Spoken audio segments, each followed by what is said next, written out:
is 19 hours 30 all across this beautiful, chilly country that we call Guyana. Happy Friday to everyone. Remember, you can catch us on Kaieteur Radio on Facebook, and also we're streaming on a Kaieteur Radio live stream on YouTube.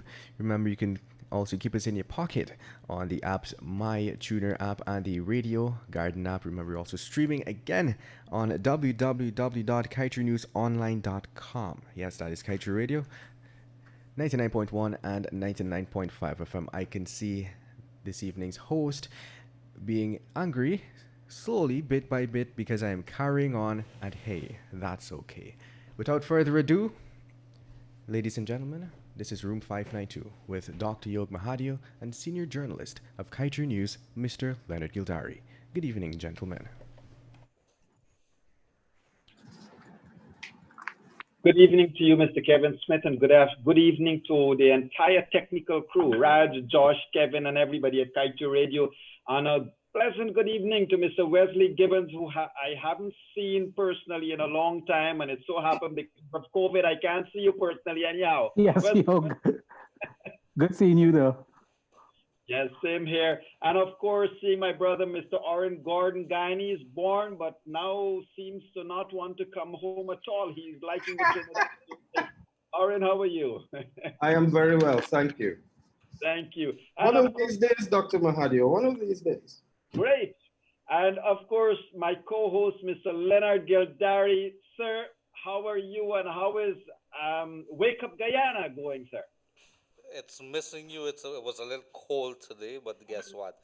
We have wonderful people, and whether it is cold or it's hot, they're gonna be there. But I want to say a good night also to Mr. Wesley Gibbons. I haven't seen him for a very long time. I think we did butt heads in Trinidad a couple of years back when there was a journalist.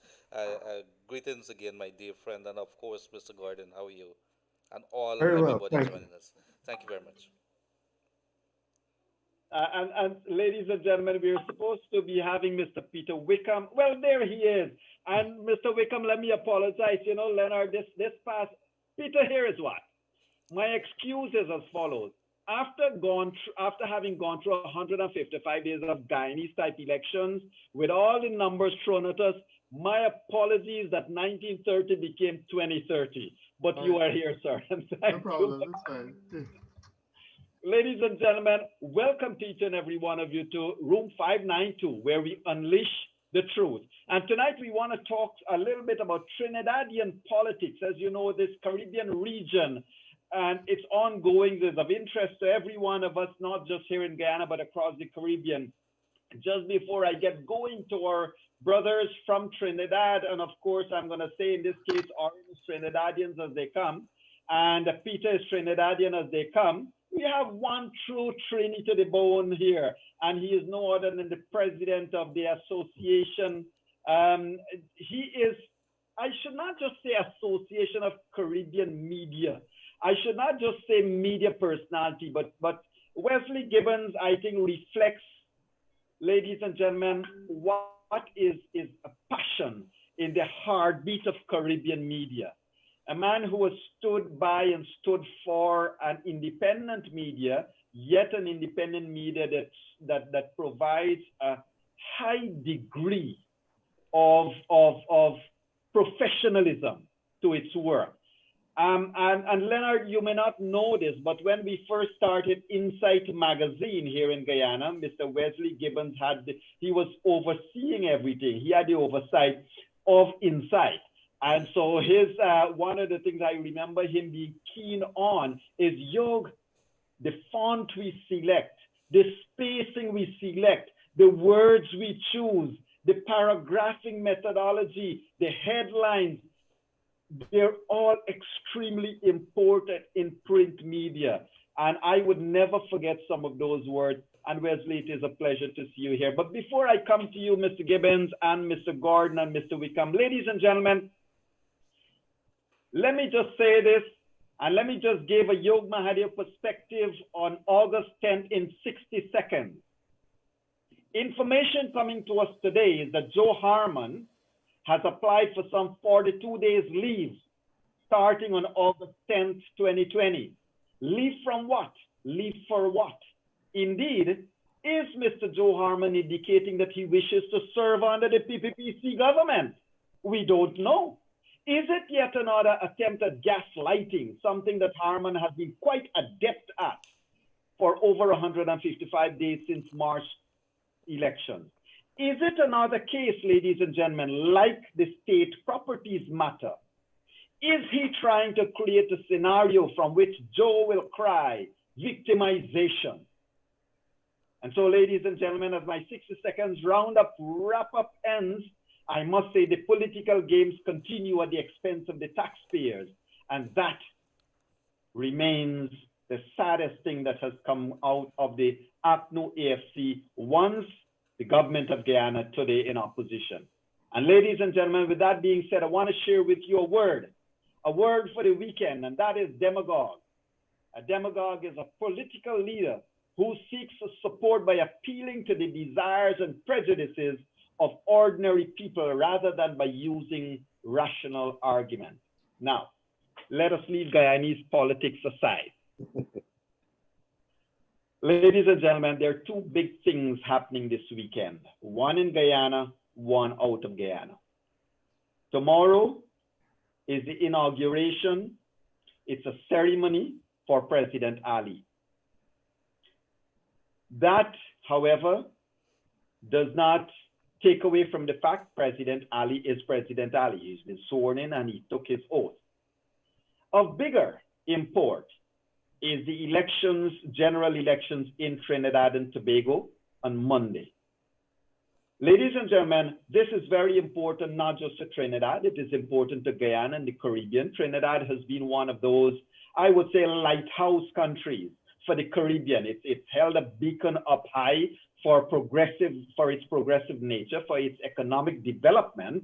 And of course, Trinidad stands, unlike Guyana, it has the ability to move ahead, notwithstanding its diverse composition, its diverse peoples, which is like Guyana, but its politics may be slightly and indeed is different from Guyanese. I don't think they are going to have 155 days for them to get an elections result.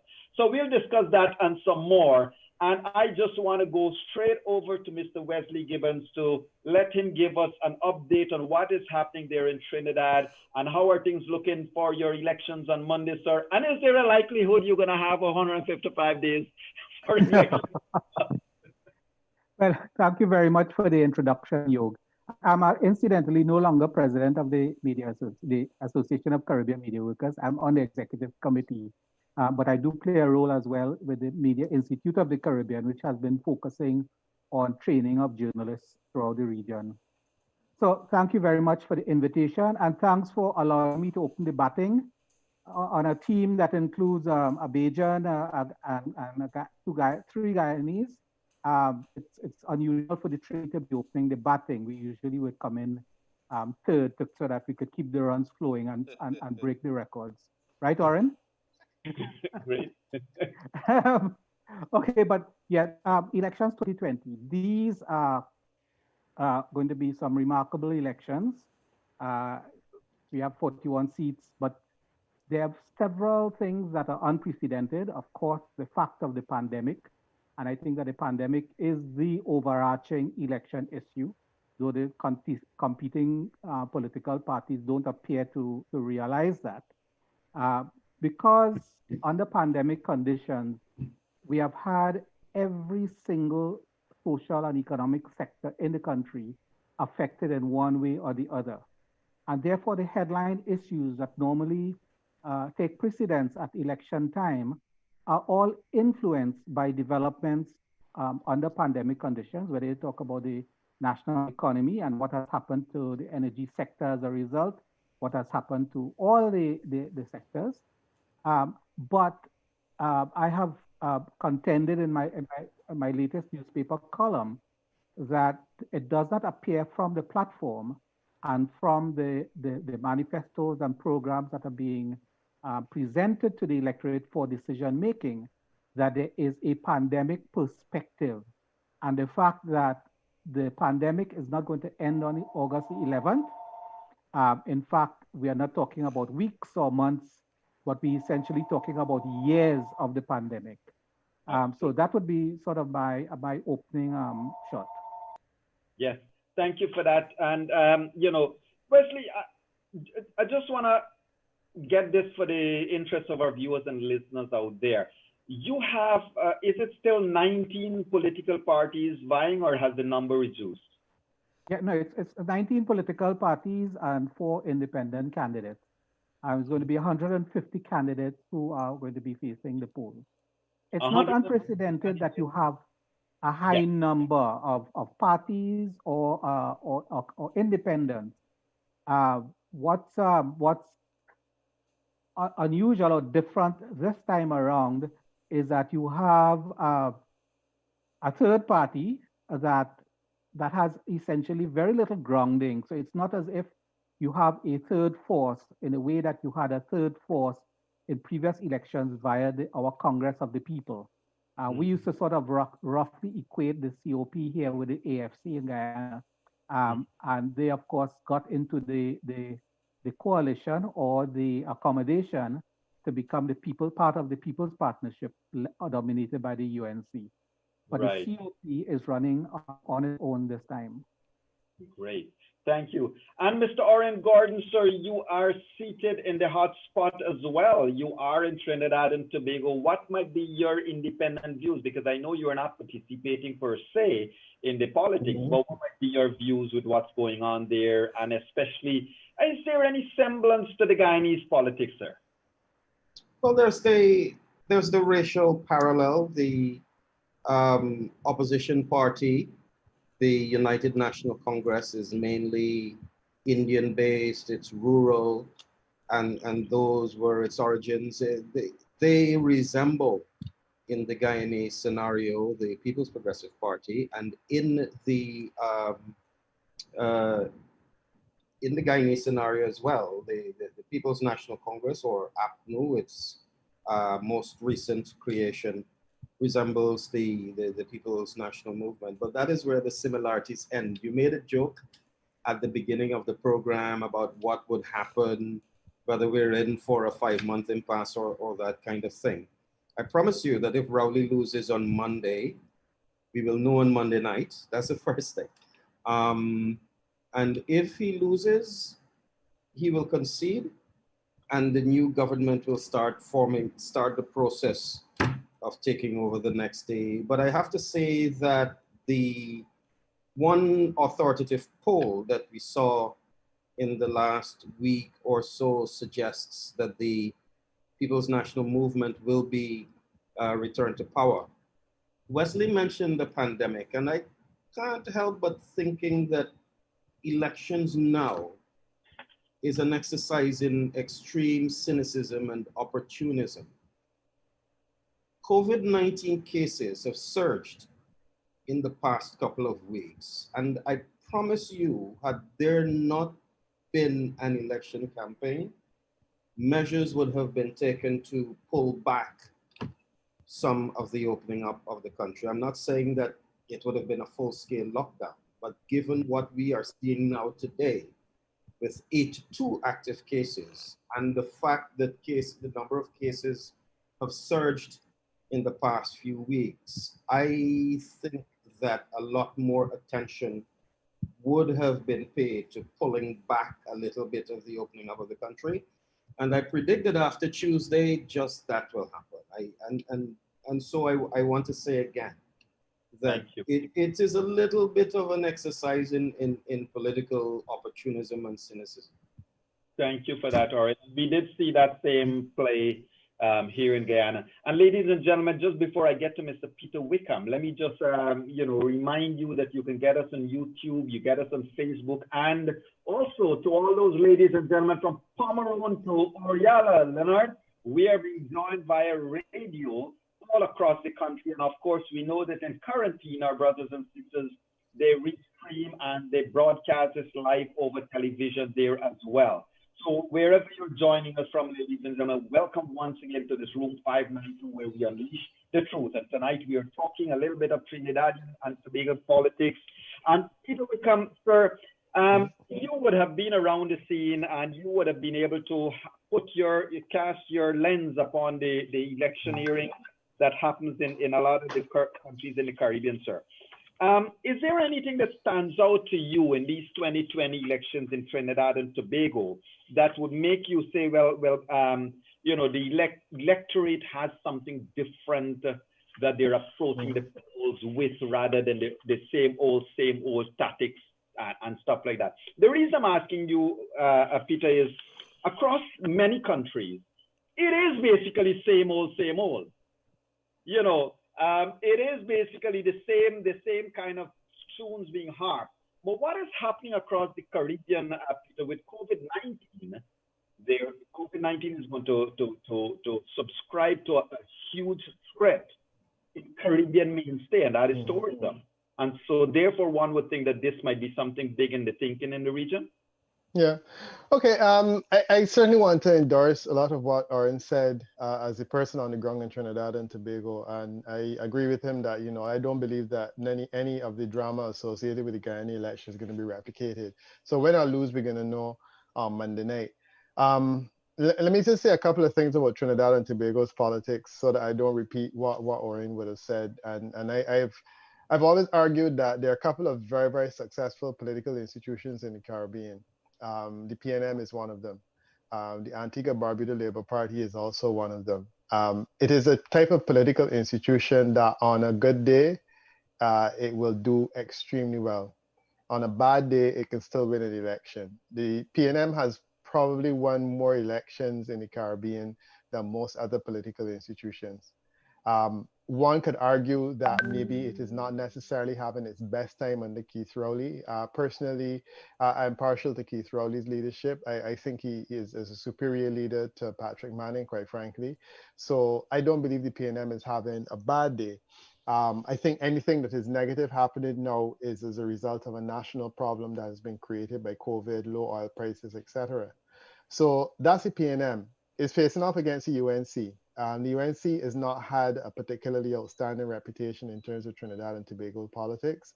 I believe that Kamala Persad-Bissessar has demonstrated herself to be one of the less successful leaders of the PNM, of the UNC, I'm sorry. She did take them to power on one occasion previously. However, she had a single term in office. And in the Caribbean, generally speaking, if you're a decent leader, you get 2 terms. I frankly wonder what is Kamala Persad-Bissessar doing in politics still. I think the UNC is searching for dynamic leadership that can match Basdio Pandey. I don't believe she is that person, quite frankly. And I think that the election on Monday will be one in which the PNM is returned to office, all things considered. There are 8 seats which I believe are marginals, identified as marginals in Trinidad and Tobago. Quite frankly, the PNM could win all 8 of those. If the UNC is lucky, it will hold on to some, and they will be able to at least, you know, turn in a respectable showing. I'm hearing talk about new forces in Tobago that could make a difference, and naturally they're trying to be the deciding factor. Trinidad and Tobago had one of those elections before, but frankly, I don't think it's going to come down to that. I believe that the election will be a decisive one. As far as the issues are concerned, Trinidad elections have always been spectacular with Bacchanal, and this one is no different. And I am fascinated at the fact that they have been able to take the Bacchanal and scandal to Facebook and to social media.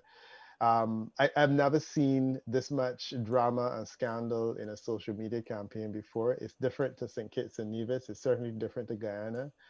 So we're hearing about tiffin, we're hearing about sexual, you know, adventures. All the scandal is being brought and graphically displayed on social media. So those of us sitting in our living rooms in various parts of the world can enjoy what's going on in Trinidad and Tobago in the same way that Ari will be seeing it.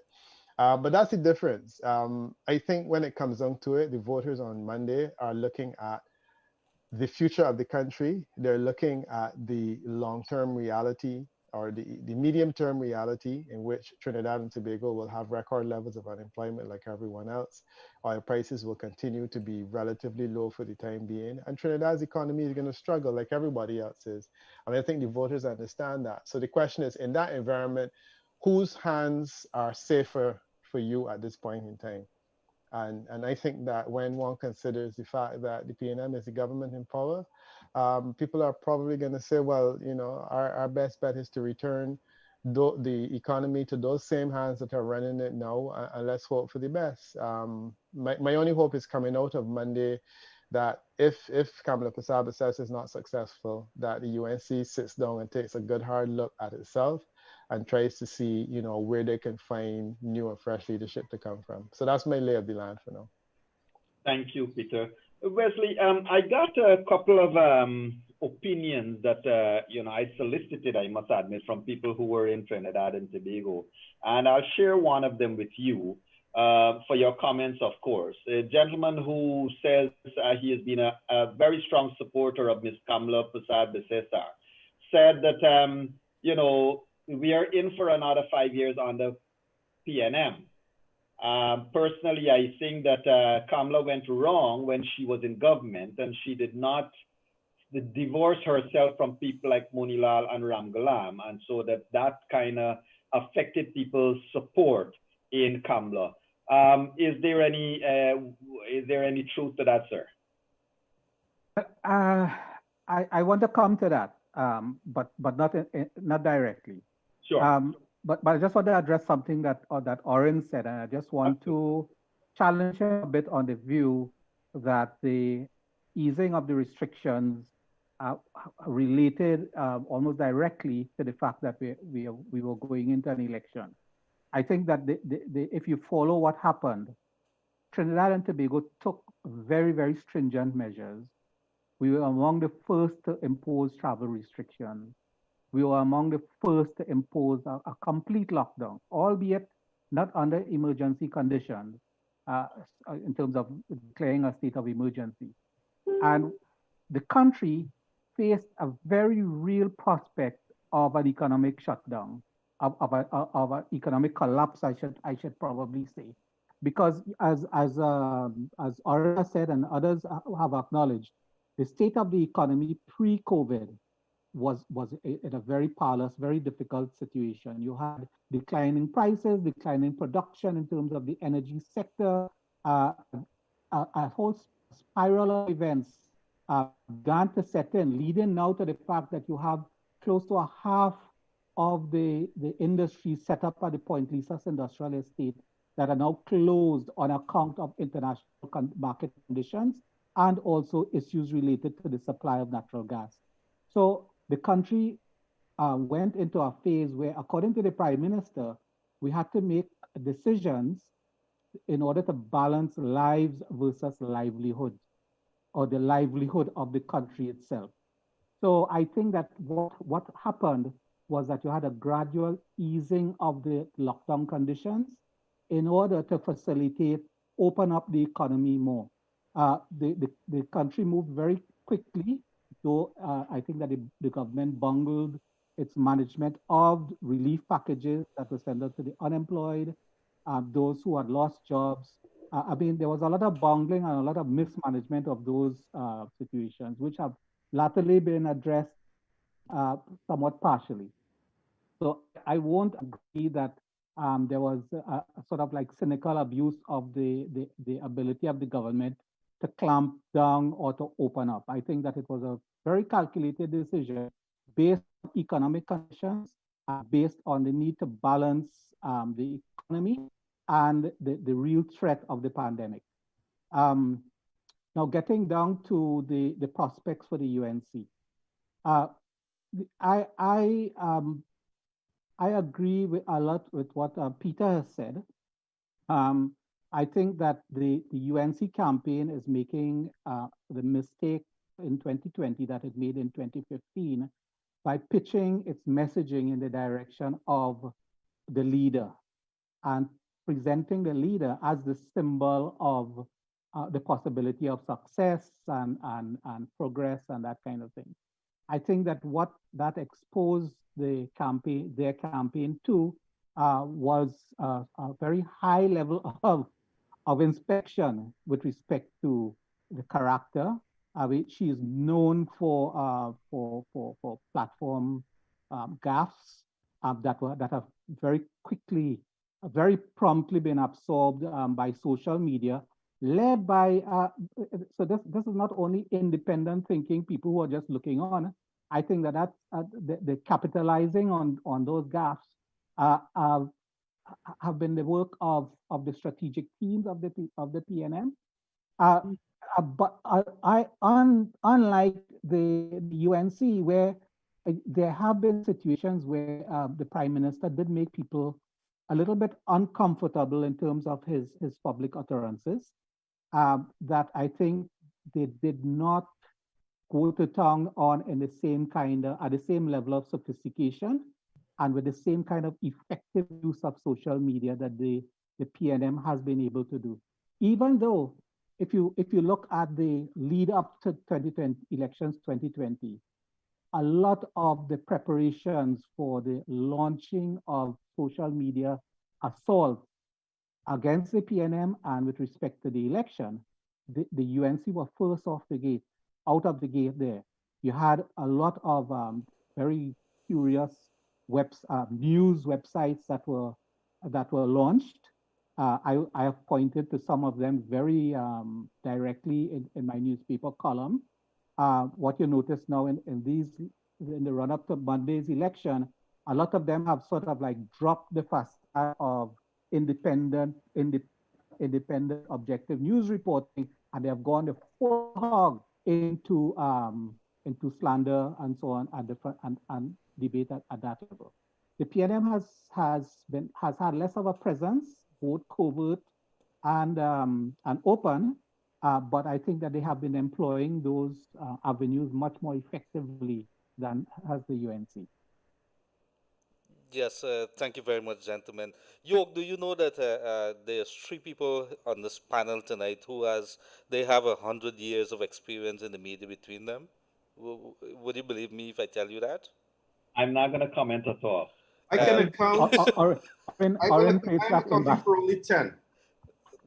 Well, I'm not going to say anything because I don't want to say who get more because Mr. Gibbons is going to say that I'm accusing him of being old and then Oren might jump in too. So I don't want to No, fight.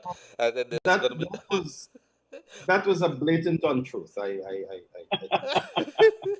I want to ask. I want to ask you, gentlemen, what has been the state of play in Trinidad and maybe the rest of the Caribbean when it comes to a new government coming into play? I bring reference to the Guyana situation and what would have been developing over the last couple hours. When it comes to political appointees giving up power, do they walk away right away?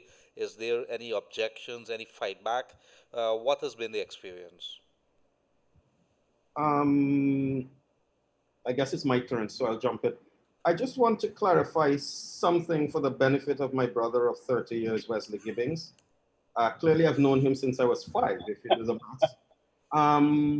That's only 30. We still have to account for the 70, right? No, just to be clear, I wasn't saying that the easing of the lockdown was related to the push to have elections. In fact, I thought that the government's management, with the help of CARFA, of the pandemic, was first class, and that is quite possibly one of the reasons that they are going to be reelected.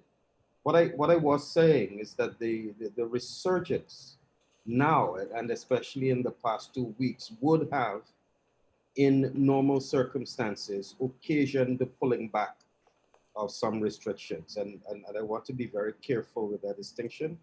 And it is my belief that right after the election, we will see that. And so I know it's a strong statement to make. It seems to me, given what has taken place in the last 2 weeks, that pursuing an electoral advantage in the polls at this time is an exercise in cynicism. And this is not related to the management of the original pandemic. This is related to the resurgence of the past 2 weeks. But to Leonard's question, Leonard, would you mind repeating the question? It kind of. We have a situation in Guyana where a number of political employees, political Yes, appointed employees yes, the of the question of Ministry of the political President, appointees. Yes, and there has been a pushback with them being given time after these 5 months to get their act together, get out of the government houses and so on. Um, Ralph, I want Ralph to ask you. Gonzalez, I want to ask. My question is this something that's normal in any other Caribbean territories? Are you aware? one of the things that's normal in Caribbean countries is weaponized audits. And it is something I wrote about in a Facebook post today. I urge your listeners and viewers to go have a look at it. Um, what each incoming government does is to say that let's look at the books of this entity and this entity and that entity.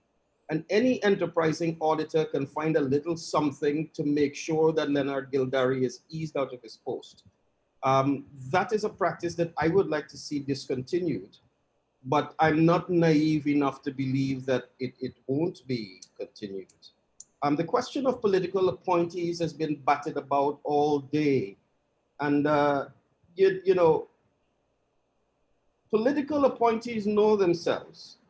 And if you get elected on, if the election results are known on Monday night, by Tuesday morning, your letter of resignation must be on the desk of the relevant person. Political appointees know themselves. Civil servants, career civil servants know themselves. In many cases in our societies, the distinction between the two are not too clear, which is why, as I said in my commentary today, we need to make sure that the two sets of workers are clearly ring fenced. So the incoming government is going through the process at the moment of, for want of a better phrase, creating space to bring in its own people, and some people are not going to go quietly. I was about to make reference to Ralph Gonzalez. He said a very interesting thing. He said that on the day before every election, I think he's won maybe 4 terms so far. He said on the day before every election, he clears everything out of his offices and residences, and not even a toothbrush remains. If he wins re-election, he moves back in. If he doesn't, he will already have moved everything out already. Our Westminster influence systems have very brutal transfers of power.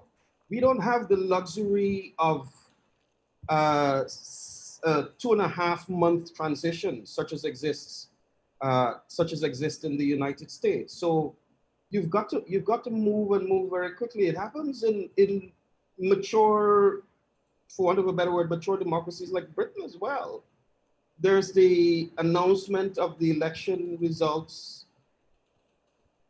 last night, and this morning the new prime minister is on his way to see the Queen, is on his way or her way to see the Queen. So there have got to be clear guidelines governing transitions that happen very, very quickly and in many cases very brutally in our Caribbean societies.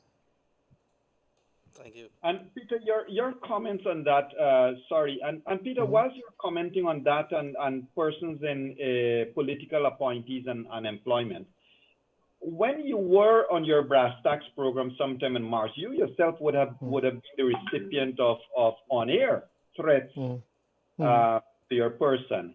And this is while discussing Guyanese politics. Is there any similarity in the acrimonious nature of politics in other Caribbean country or in Trinidad or so, sir? Yeah, no, I mean, I would say that there's a level of similarity across the region, but what one finds there's a nastiness, and I use that with the greatest of respect to you gentlemen as Guyanese yourself. There's a nastiness associated with Guyanese politics that is not really replicated, certainly from my own experience. So I find that in other places, people will cuss and abuse you, and so on. But the direct attacks, and they've not only been that one on the radio was one, but then they had a set of Facebook attacks that were also fairly nasty, most of which I would have deleted, that came across because it was clear to me that supporters of the APNU AFC One saw me as a traitor because they believed that because of the color of my skin that I would not have taken the positions that I had. And then there were others who felt that, you know, that they had something that they needed to defend. And clearly this is what was responsible for it. So I think that there was an extremity associated with it. And some of the rank and file supporters, not the thinkers, a lot of the rank and file supporters that were taking their marching orders from Harman and so on a daily basis would have gone out there and would have been very, and I mean, they're still continuing. This whole situation with the composition of the government, I was saying to someone today who is an Afro-Guyanese who is concerned about the fact that all these people are being replaced and whatnot. I said, look, give these guys a chance to settle down and give them the opportunity to constitute the government in the same way that Granger got the opportunity to constitute his government. I support Oren's position 100% that, you know, when an election comes and you have a clearing of the decks, people who are political appointees should know that there's time to go. I mean, questions of a minister being given a month to move out, I mean, after an election is over 100 days late, that's absolute nonsense. I wouldn't give them a minute to move out. They had enough time that they should have relinquished, you know, the house, the car, the keys to the car, the cell phones, all of those things. You know, you turn them in. This lady in Jamaica, Lisa Hanna, she was making the point that when she lost office, and she realized that she was losing office on the night, she ensured that her cell phone, her car, everything that was associated with the government of Jamaica that she was responsible for, the credit card she used, she said everything was parked at the office and waiting for the new minister to take up. And that's the way it should go. The challenge that you're going to have now is there are a lot of people who don't realize that they're political appointees. So Harman is now saying that he's on some COVID task force and that's his appointment. And he's saying that he's not a political appointee. And that's probably the reason he's asking for leave. It's rubbish. There are people who work for the Guyana Chronicle who believe themselves not to be political appointees, and they say that they're independent and they should be able to hold on to their jobs. I mean, realistically, how many of those people can serve a PPP civic administration after the way that they have been going after President Ali in the most vile attacks over the last couple of months? Realistically, I don't think a lot of them have the capacity to do it. In a previous life, I served at the Caribbean Broadcasting Corporation as a political analyst, and I was supposed to be independent. I was told to be independent, but I was under no delusions that I was a political appointment because I was appointed to a job that didn't exist before the government changed. And then I was appointed to that job by an entity within the government. My appointment was terminated within the life of that same government when the prime minister changed. But ultimately, I understood when it happened. I can't really make a fuss about those things because while you may feel that you operate in an independent capacity, the fact is that what is political in small countries like these has a relatively far reach. So my position is this. I think that we have to give President Ali a fairly wide berth to constitute his government. State corporations, a lot of the heads will have to change. With a lot of the media heads will have to change. Government Information Service, a lot of people in there will have to go. The ministers and whatnot, honestly, they are spinning top in mud because there's no basis on which any of them can talk about they need time to get out of their house and whatnot. That's nonsense. And then there are a lot of other people who are in what we call rank and file positions that are serving a political interest, have to be looked at.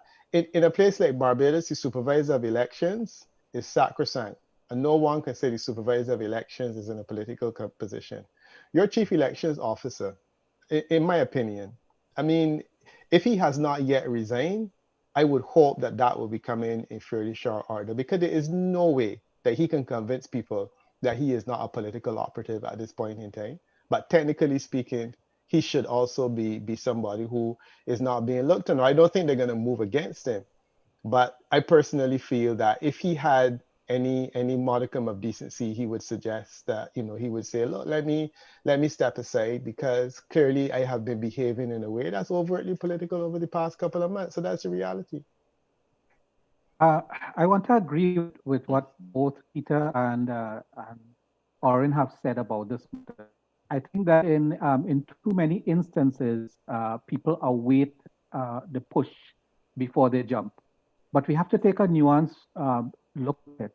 in Trinidad and Tobago, when the government changed in Mm. 2015, we found that there were people who occupied state positions on account of their technical, because their appointments basically were technocratic type appointments, for Mhm. which, and it was found that when the state boards were being reconstituted, that they had a lot of difficulty replacing these people, finding new people. So in the first, I think in some instances it took up to 6 months in some very key state agencies to replace those people. But I think that the convention should be established. I don't think you necessarily need to make it build it into the regulations or any particular law. But I think that by convention, the resignation should be on the desk as soon as possible, with the understanding that there are very strong possibilities in some instances that people would need to be returned. And what we saw happening between 2015 and 2020, people were sort of returning to the fray, even though they had demitted office or had been pushed, and they started making an appearance. But clearly, the overt political appointments to support government ministers in their work, I mean, those people ought to leave simultaneously with the government minister. And as for a minister continuing to occupy his office or residence or whatever the facility, that's just not on. I mean, that's not in keeping with the finest conventions out there. So let me ask you, let's take this a step further, please. So they're direct state employees, so to speak, or appointments, sorry. But they're also the semi-autonomous agencies or the agencies that are owned by a government. How is it advisable that those agencies be treated? So for example, Guyana Water Inc., a company that is seen to be independent, but it is totally owned by the government of Guyana. The head of Guyana Water Inc. is a former PNC strongman, in fact, son-in-law of the former president of Guyana, Burnham. Yes, Van West Charles. Similarly, you have appointments being made for other agencies that are not directly in bed with a government. How then does the government deal with such agencies? And Wesley, I really like what the three of you said, because indeed it is interesting that persons must give the government a chance to keep them, even, right? So if you're technical and you're that good, the government are going to bring you back to your technical capabilities. Over to you, gentlemen. Oren, you want to go first? Yeah, Dr. Van West Charles is an easy one. His specialty is general medical practice. His resignation letter should be on the desk yesterday. I mean, Wesley made an excellent point about nuance. In many instances, it is not so easy to identify, and therein lies the problem.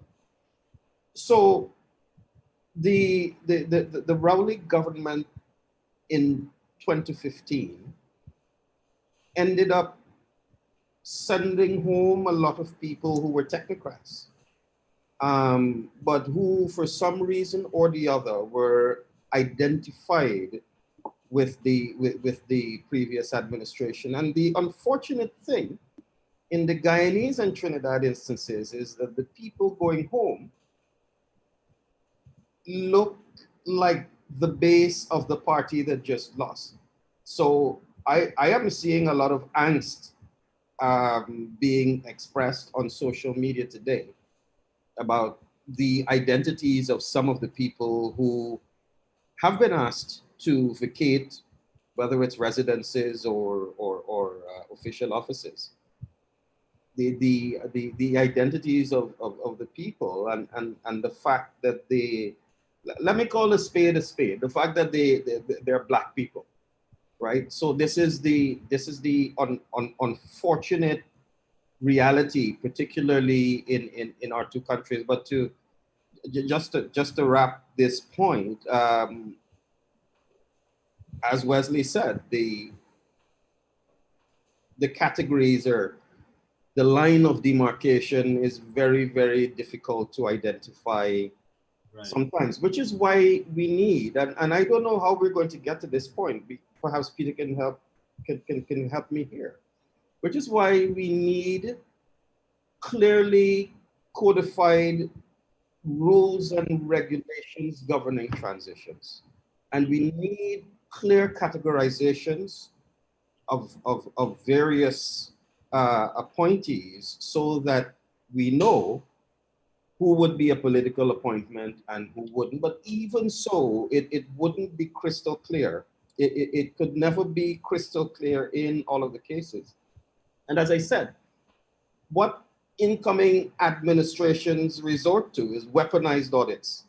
Say, okay, let's look at the books of Kaieteur, Mahadeo, made too many trips to new thriving restaurants on our credit card. Let's terminate him on the basis of waste or whatever. So we need clear guidelines and clear regulations governing these things and governing transitions in general. Right. Peter, given what the three of you said, you went into it in some greater detail. Oren mentioned it, Wesley also. The impact of social media on the changing faces of politics in Guyana and elsewhere. Is it the new way going forward, sir, that most of campaigning will happen off the streets per se and onto social media? And does it have the same impact in a Guyana as it would probably in a Trinidad?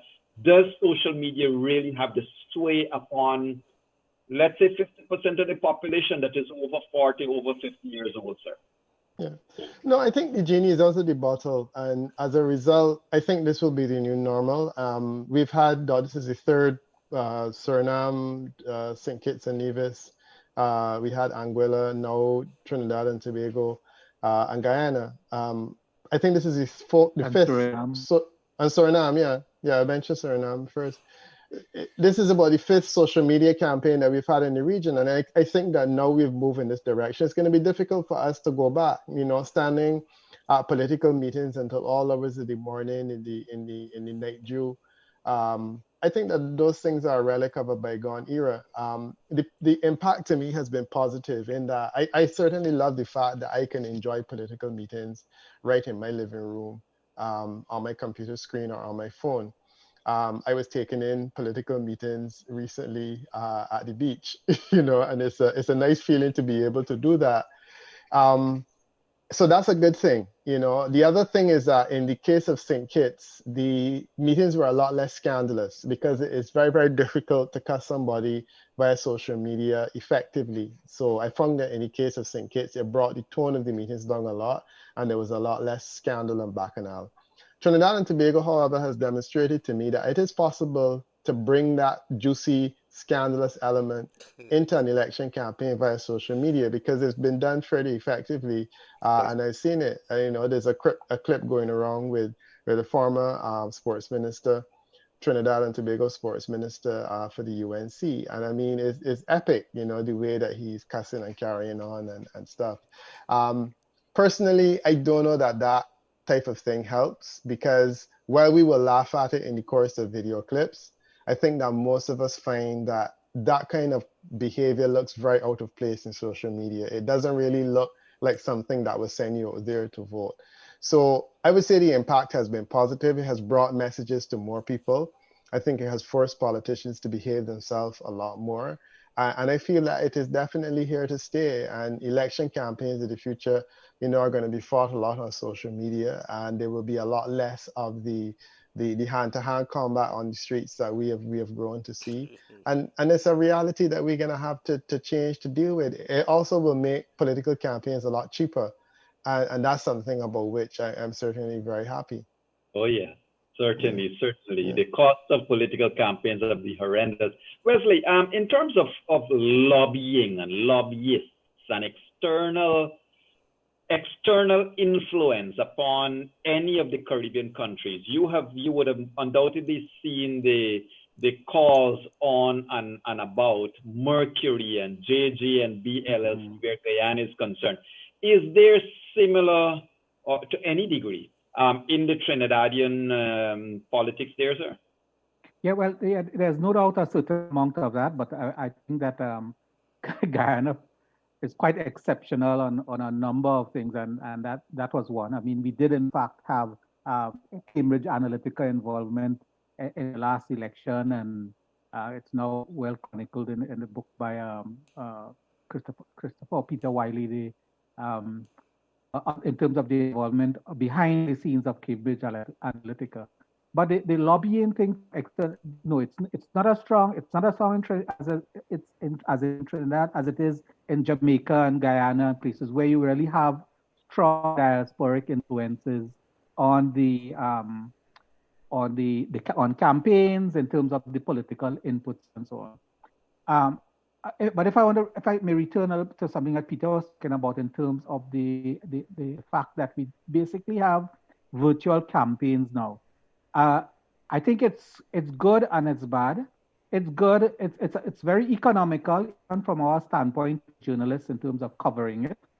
But it takes away from us the sort of compulsion to be there where the news is taking place. And being there makes a big difference.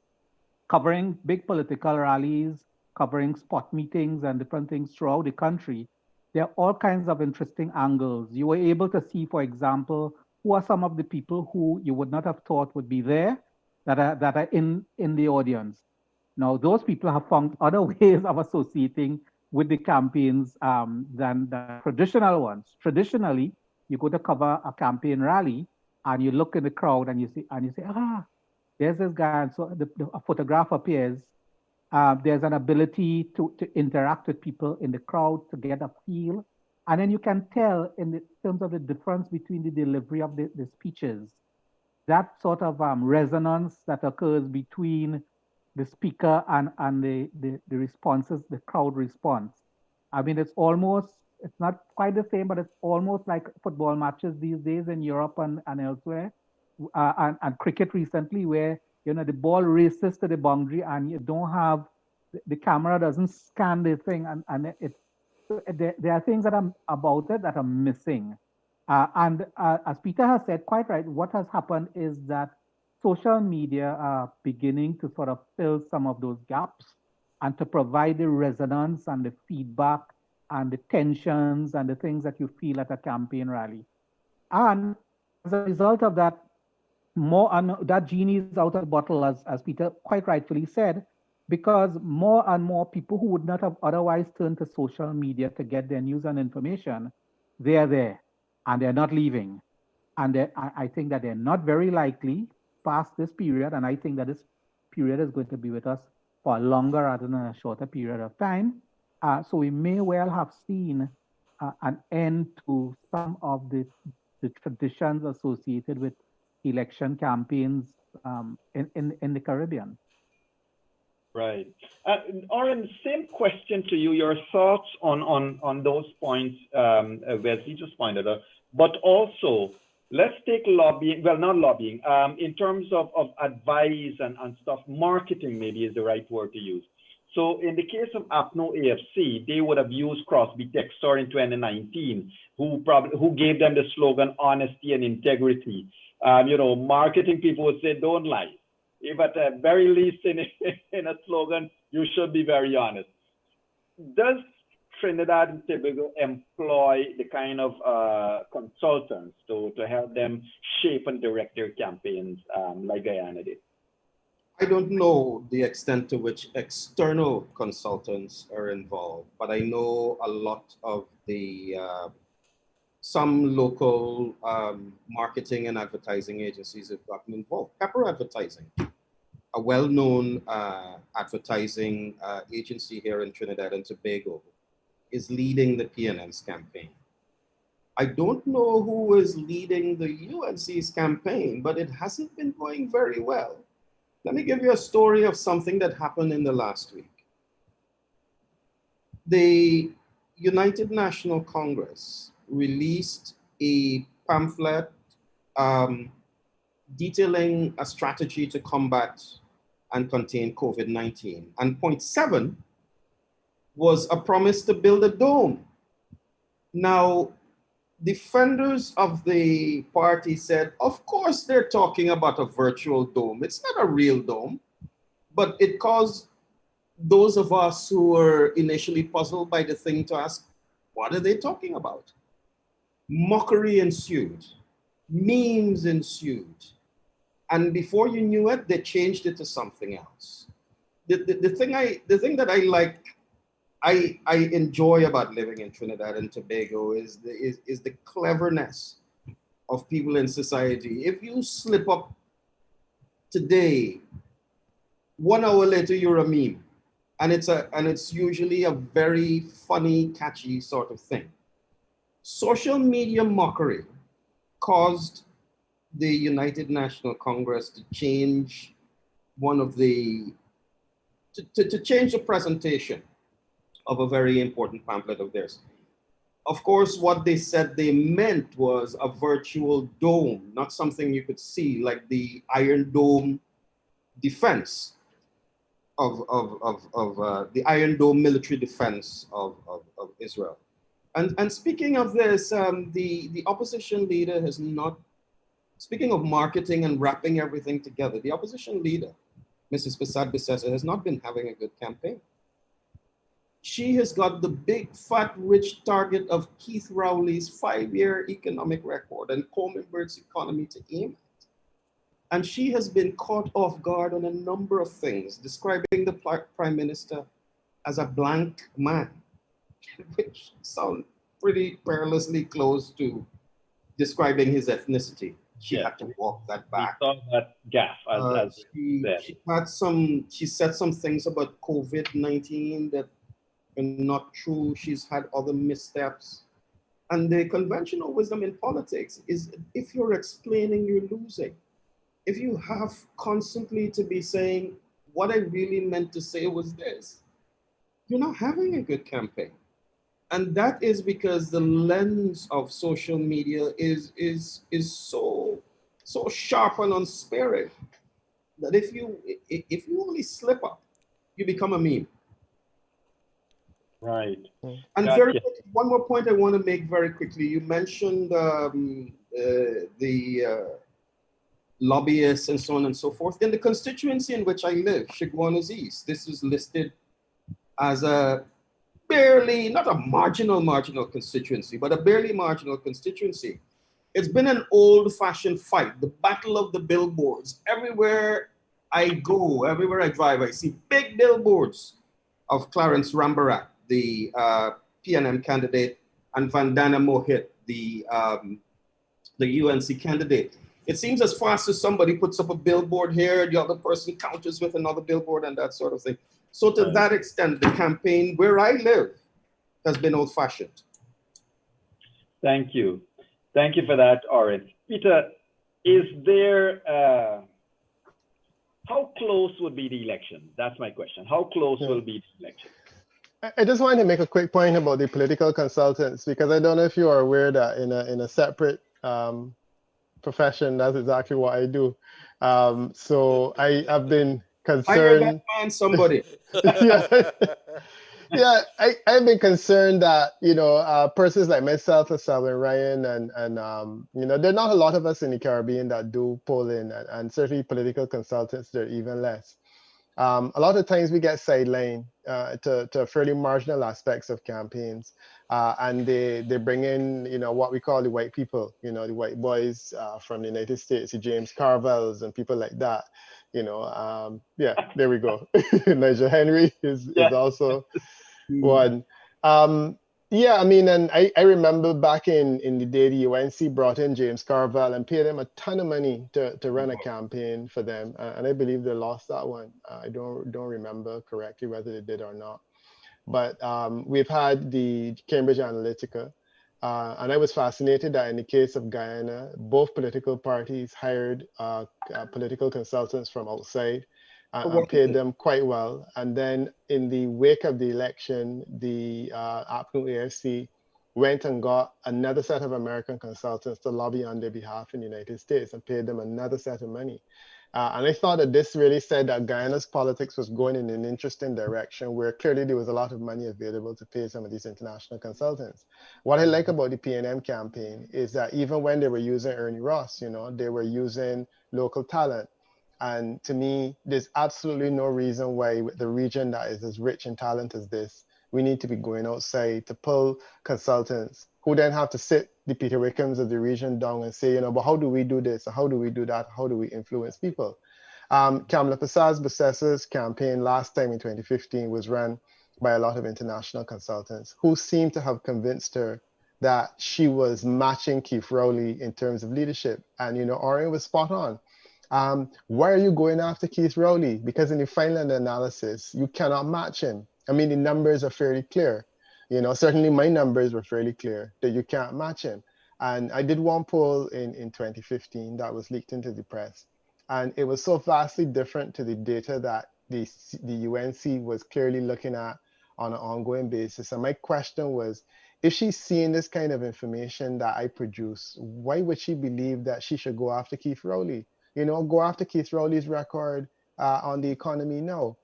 I'm not really sure how, as I said, but a lot of time these overseas consultants, the fees are so high that, you get into this Michael Jackson thing where you don't want to tell your client anything negative because that person is paying you so well. And then people like me, foolish me, will come and say the truth.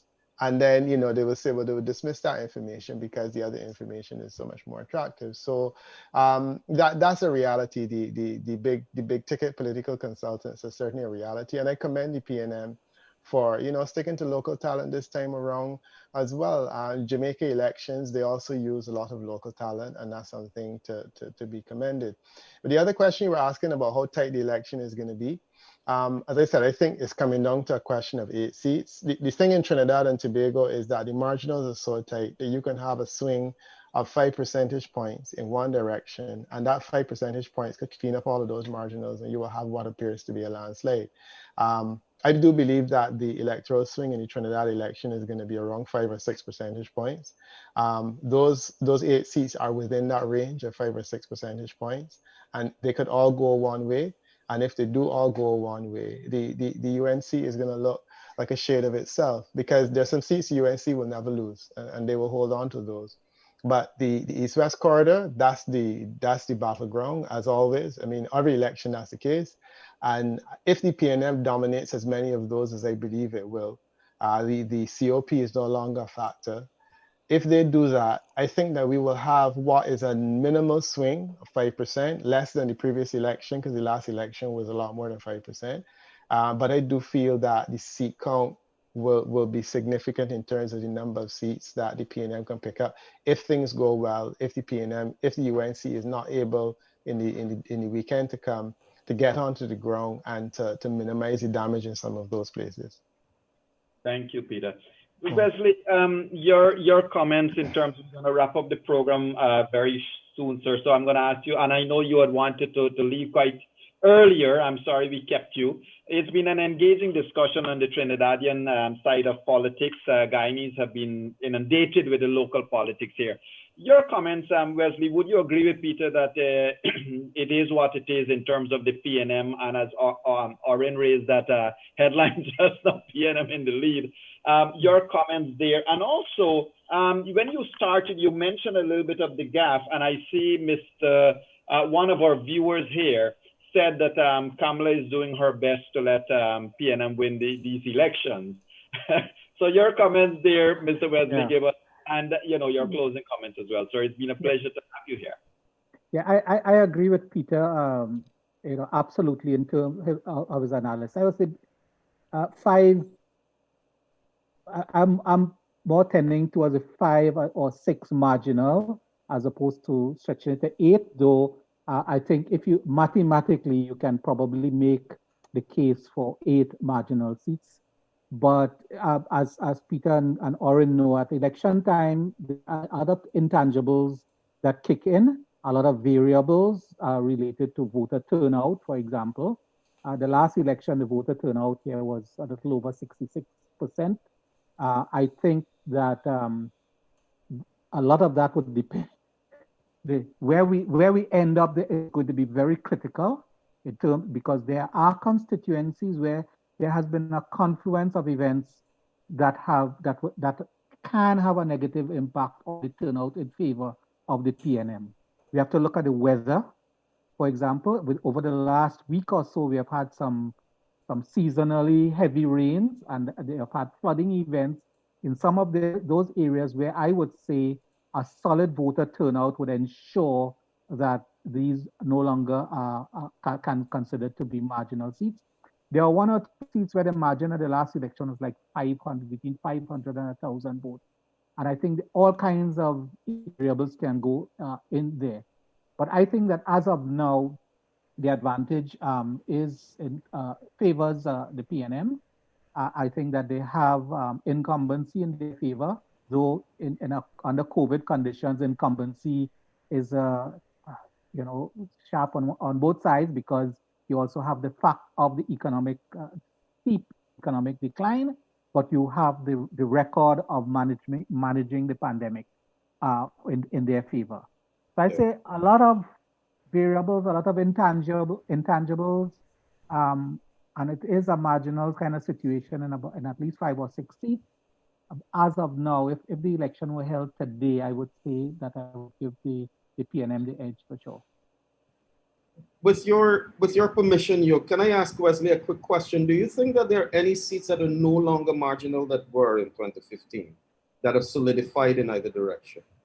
Now, I haven't seen, there haven't been any kinds of developments. I started looking at the changes in the boundaries, because you had boundary shifts in most of the seats to see where the polling stations were realigned and so on. I haven't completed that exercise, but I haven't detected anything that's going to be that can be decisive when it comes to that. And I don't think that we have had any specific developments.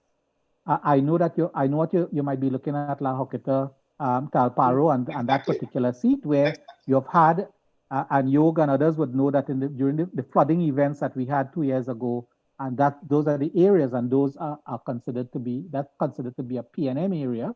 Then you had more flooding over the past few days, and then the weather outlook for this weekend is not very favorable. So it's very possible that you might have more flooding events and a high level of anger. But then that's also a constituency in which you have a very aggressive UNC candidate, well-resourced. She has publicly been doling out a lot of quote-unquote support in the form of refrigerators and appliance support. Appliances to mitigate the effects of the flooding that people think. I think hopefully my media colleagues would do a close examination to see whether people the number of replacement refrigerators match the number of those affected by the flooding. But so those are developments. Those are some of the things that can have an influence. But the margin there was pretty large the last time around, and I don't see that at the end of the day, if there is any kind of change that is going to be so significant that is going to change the bottom line in that constituency. Thank you so much, Mr. Gibbons. Thank you so much for your thoughts. Well, Oren, over to you, and of course for your closing thoughts as well, sir. I want to say to Wesley before he goes that Leonard and Yog invited you to room 592, but it's like been room 868 tonight. So I just wanted to make that point before you go. And thanks, Wesley. I'll see you soon, I hope. The thing that I get excited by constituency politics. And, I wish that we had that system in Guyana instead of the list system. I wish that there was an MP that I could say was my member of parliament for Festival City and North Vancouver. I wish Leonard Gildarie would become the first member of parliament for Kitty and Sir Brianville, So constituency politics makes you accountable at a local level. Yeah. As a member of parliament, and if it works well, you will defy your party in some instances to meet the needs of your local constituents. But that doesn't often happen in our very tribal two-party political system. But I really like constituency style politics, and I've been enjoying, following closely as I have been the Trinidad and Tobago political situation. Who will win? Who will flip the seat? Will this seat flip from UNC to PNM? The dynamic in my own constituency is very interesting. And I went to have a look at both candidates because they made appearances before the local Chamber of Commerce. I just wish that this is a political system that we would adopt in there. Right. Thank you for that. And Peter, over to you, and of course for your closing comments as well. And Peter, there is a question that just came in from one of our viewers, so sorry to latch it on to you. It just came when you were about to speak. Are there any dead voters in the Trinidadian list? Plenty. I'm glad the caller asked that question because Trinidad and Tobago's list hasn't been clean. I believe the last time it was clean was in 2003 or 2004, Orient. Sometime like that. But you have plenty dead voters on your list. Just like Barbados, we have the same, and Jamaica has the same. So this view that Trinidad and that Guyana is the only country in the Caribbean that has dead voters and migrated voters on the list is absolute rubbish. That's part of the APNU propaganda. Trinidad and Tobago's list is bloated because they said the last time they cleaned, I believe it was 2002 or 2003, that a proper cleaning was done with house registration and whatnot. But that's another conversation.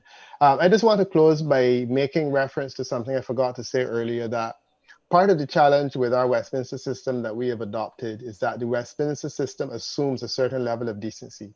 So it assumes that when a prime minister realizes at 11 o'clock that he is not winning, that he will concede and that he will make way for the new leader to come in at midnight before the Queen swears in the person the next day.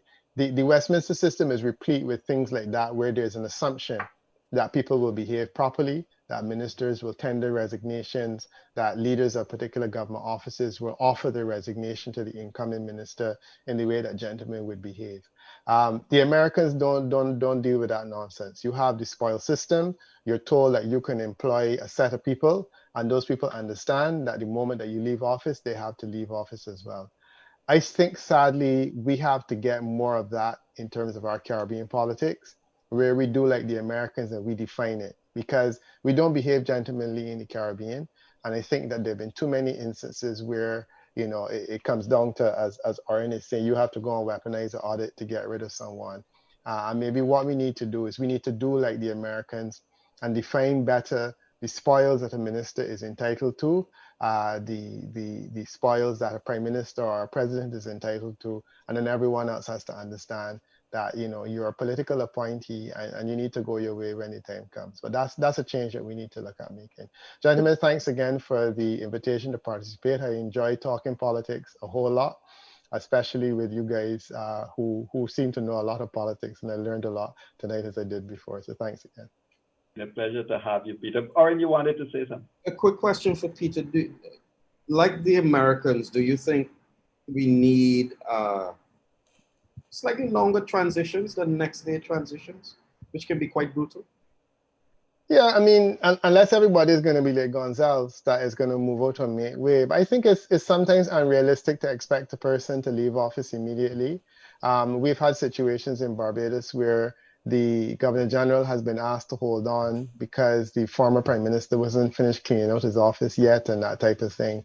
There was a situation in Trinidad and Tobago, I believe, when Prime Minister Pat Manning took over from Pandey, that the house had to be cleared and there was a process, and so I like that idea of saying let's have a transition, even if it's a week, but to give the new person the opportunity to decently hand over to the new leader.